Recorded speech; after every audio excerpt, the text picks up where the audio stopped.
I'm Sean Turner, the news editor at Hotel News Now, here in Atlanta at the Hunter Hotel Conference with Michael Tall, President and COO of Charlestowne Hotels. Michael, thanks for joining us today. Really appreciate it. My pleasure. I want to start out just to get a sense of what's keeping you guys busiest at the moment.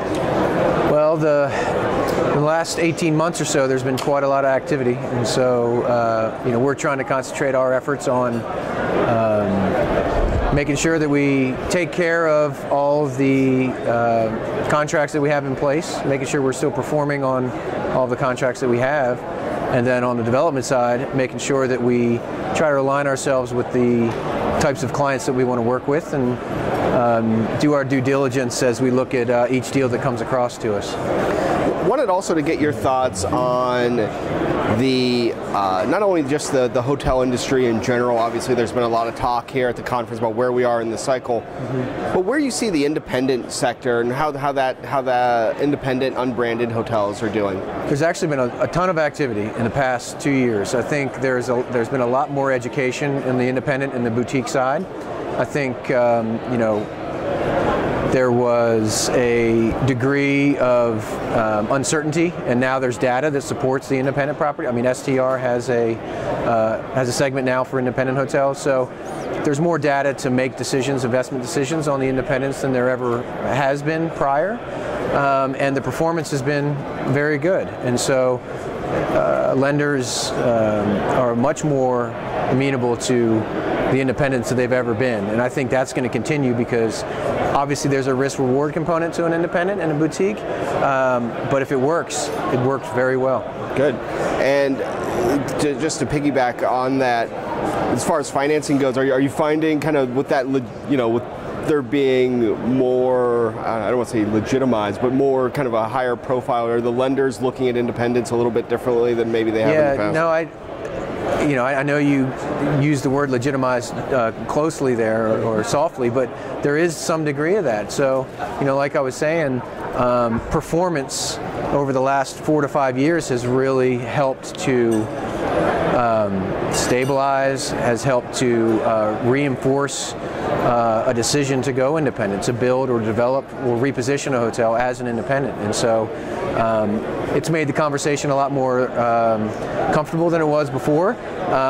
Like I said, the education is there now, or at least it's a lot further than it was before, but there's data that supports why somebody should potentially do an independent. And I think, in the first, when the market started to shift a little bit and capital markets started to open up, obviously the deals for the repositioning of brands or